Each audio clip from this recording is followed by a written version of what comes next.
Baik, Assalamualaikum warahmatullahi wabarakatuh, Wak. Waalaikumsalam warahmatullahi wabarakatuh. Nih saya lagi jalan-jalan nih, Wak, ke Lombok Utara, dan ini ada pantai, juga dapat nira tadi dari teman saya, Prof. Ahmad Suryadi ya. Saya browsing juga, ternyata Lombok Utara ini, kayaknya bukan kurma ini, apa nih? Matwa. Matwa. Nah, dari teman Matwa juga kita ngobrol dulu, Wak. Katanya Wak Duloh ini sangat berperan penting dalam pengembangan kurma di Lombok Utara. Boleh dikata sebagai pionir atau bukan pionir ya, yang mendorong ya, yang aktif sekali dari mulai tidak terkenal sampai terkenal nih. Pertanyaannya, Wak, kenapa Wak konsen ke kurma juga ke Lombok Utara, Wak, enggak ke Lombok Selatan atau ke Lombok yang lain gitu? Ya, silakan, Wak. Baik, terima kasih Prof. Ini diwawancari profesor ini grogi. Nah, jadi awalnya begini Prof. Tidak disengaja, kebetulan dulu saya kerja di perusahaan tembakau, ditugaskan di Lombok Utara. Secara tidak sengaja ketemulah pohon-pohon kurma yang tumbuh liar di Lombok Utara, banyak dan berbuah. Namun rata-rata buahnya itu tidak seperti buah kurma yang kita beli di pasar itu, bercabang-cabang. Kalau digigit rasanya sepat, kepahitan, sehingga orang sini mengatakan disu kurma atau bukan kurma ini. Nah, tapi saya tidak melihat ke situnya, saya lihat di mana dia tumbuh si kurma itu. Rata-rata kurma yang tumbuh dan berbuah di sini itu berada tumbuhnya di daerah yang lahannya lempung berpasir, jenis tanahnya lempung berpasir, dan banyak batu apung putihnya, bukan batu apung pink ya. Wah, ini fosfor tinggi, sehingga terpikir oleh saya, berarti kurma ini senang dengan daerah yang fosfornya tinggi, tanahnya poros, bekas tumpahan gunung. Nah, mulailah saya ngajak teman di sini awal pertengahan 2015, kita coba yuk. Nah, Januari 2016 mulailah kami mencoba dengan Ustadz Suarman dan teman-teman yang lain nanam. Ilmunya belum ada, Prof. Jadi ilmu nekat gitu kan. Nah, sambil jalan kita cari-cari literatur di mana kita bisa ini. Dan ternyata kurma ini ada organisasi internasional yang namanya Khalifa International Dalam Agrikultur di Abu Dhabi. Intip-intip buku-bukunya, cari-cari sama teman. Cuma bukunya pakai bahasa Inggris atau bahasa Arab. Mulai puyeng, mulai terjemahkan dikit-dikit. Gitu kan. Nah, dari situ awalnya kita dapat ilmunya. Terus kita 2019 bersama teman-teman Kalimantan Development Agrikultur yang dipimpin oleh Ade Sudrajat ngajukan proposal ke Khalifa. Mulai situ lebih intens ilmu-ilmu dapat sedikit-sedikit ya. Nah, alhamdulillah akhirnya 2023 kita diundang ikut Abu Dhabi Exhibition ya. Sehingga kita yakin kurma kita layak untuk dikembangkan. Begitu Prof ceritanya. Oke, makasih. Saya cari-cari Wak Duloh itu nggak ada, itu kan nampaknya nama pasar ya, nama vlog atau nama apa ya. Boleh diceritakan nggak sedikit latar ya? Tadi juga bicara itu level-level tinggi yang nggak umum dikatakan petani kayak agrogeologi lah itu. Kemudian ada lempung berpasir, itu istilah-istilah yang mungkin lebih cenderung ke akademik ya, bukan ke petani asli gitu. Boleh diceritakan nggak, Prof kurma ini? Wak Duloh ini nama aslinya siapa sih? Kemudian yang kedua itu dulu latar ilmunya itu apa? Kuliah di mana atau ngambil bidang apa? Silakan, Wak. Ya, baik, Prof. Jadi nama Wak Duloh itu sebetulnya nama olok-olokan gitu ya. Nah, waktu kita menanam kurma itu kan semua orang tidak percaya, sehingga kita aktif di Facebook, semuanya mengatakan ini kerjaan tidak mungkin. Kan tidak mungkin bertengkar di Facebook. Maka saya jawab, saya ikut pesan orang almarhum ibu saya. Apa pesannya, Wak?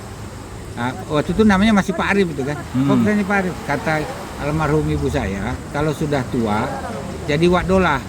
Kenapa Wak Dolah? Wak Dolah itu tidak akan pernah berhenti sebelum apa yang dikerjakan jadi. Jadi istiqomah gitu. Nah, nanti kalian belajar sama saya sambil bergurau itu.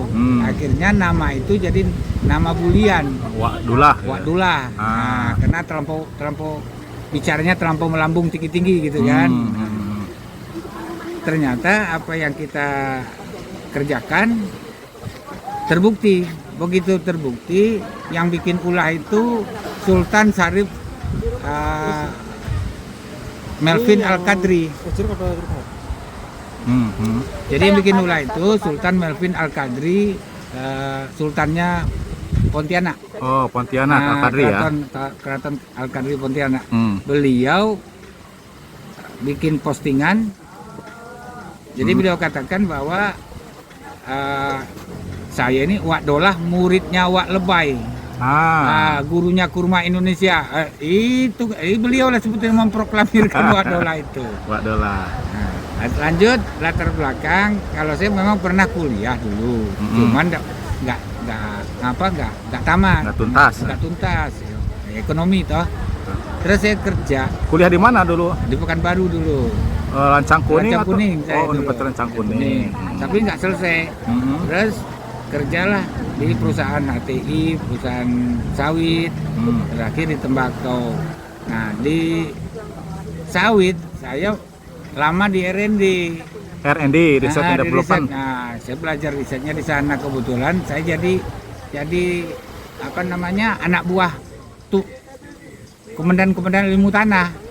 Jadi saya belajar lebih banyak. Asisten ahli ilmu tanah. Bos saya tuh ilmu tanah, saya tukang aduk-aduk gitu kan di lab. Jadi banyak belajar tentang ilmu tanah, makanya lebih condong ke situ. Kalau mau bertani, periksa dulu hara makro, mikro tanahnya, periksa dulu batuannya, apa yang cocok. Nah tanaman ini hara makro yang dibutuhkan apa, gitu loh. Jadi belajarnya sambil kerja. Ya. Memang ada latar belakang lab tanah. Oh, lab tanah dulu jadi anak bawang. Asisten lah ya. Iya, gitulah. Nama aslinya? Kalau nama asli lumayan bagus sih. Oh. John Arif Munandar. John Arif Munandar. Lahir di Pekanbaru. Oh, orang Melayu kah? Nah, asli Padang. Asli Padang. Jadi lahir Pekanbaru. Terus setelah bukan Osing, bukan Osing, bukan apa? Ocu. Bukan Ocu ya.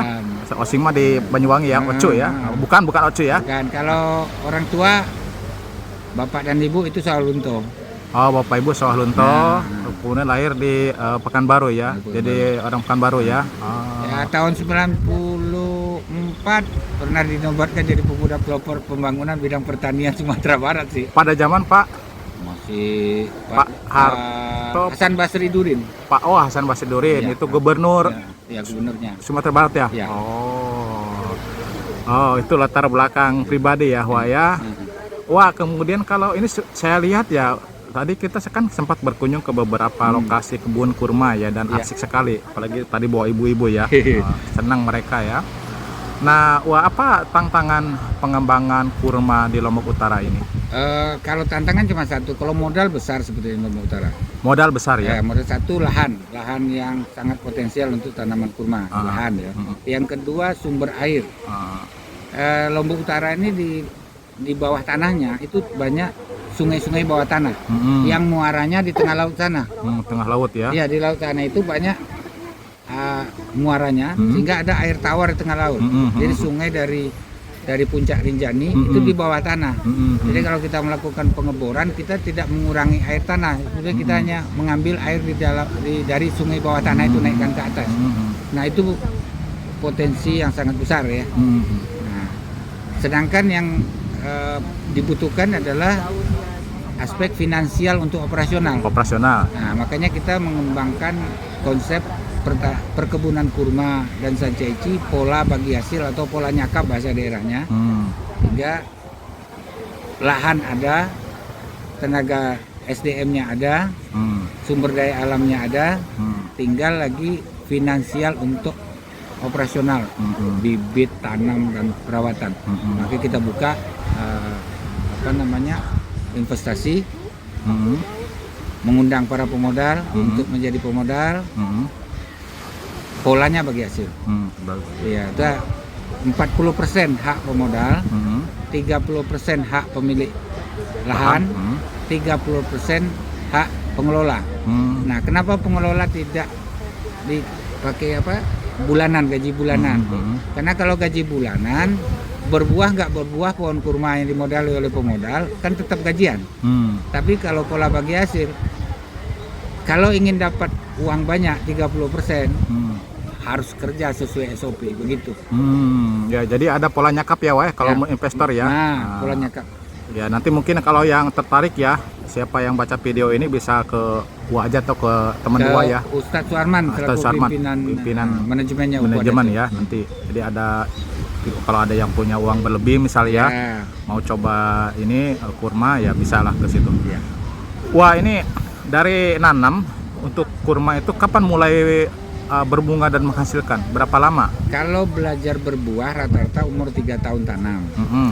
Nah, tetapi itu tidak masuk kategori produksi.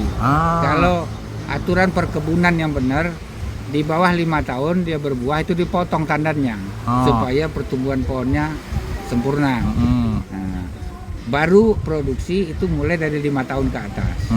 Makanya modal dalam RAB kita itu selama 6 tahun. Tetapi kalau dalam perjalanan nanti umur 5 tahun sudah produksi, sudah bisa menghidupi sendiri, setoran tahun ke-6 nggak ada lagi. Oh jadi itu investasi itu nggak langsung sekaligus ya? Oh nggak boleh kalau sekaligus investasi yang kita kerjakan sesuai RKT per tahun. Oh ada rencana kerja Rencana kerja tahunan per ya? tahun, awalnya land clearing, Ah. bibit segala macam. Nah itu yang disetor oleh pemodal. Nanti di akhir tahun si pemodal memantau kerjaan yang dilakukan oleh pengelola sesuai nggak dengan RKT yang diajukan. Kalau sesuai, Januari setor lagi tahun kedua. Jadi BEP-nya tahun ke-6 ya? Break even Kalau point-nya? BIP-nya tahun ke-11. Ke-11 itu BP ya? BIP. BIP. Kerjasama 100 tahun, jadi Oh. 91 tahun ya? Ya, ya. 89 tahun.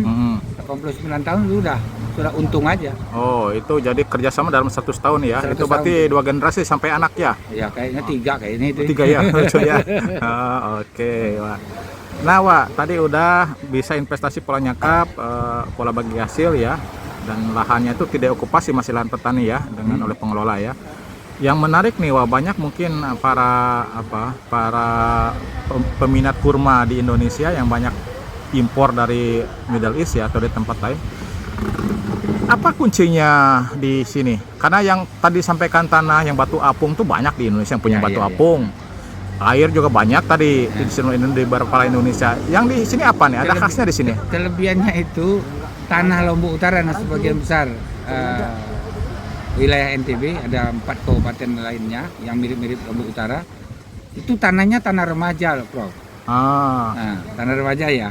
Jadi kan ada tanah tua, ada tanah remaja. Nah, kalau di ini tanahnya tanah baru ini sebetulnya kalau tanah istilah baru ya.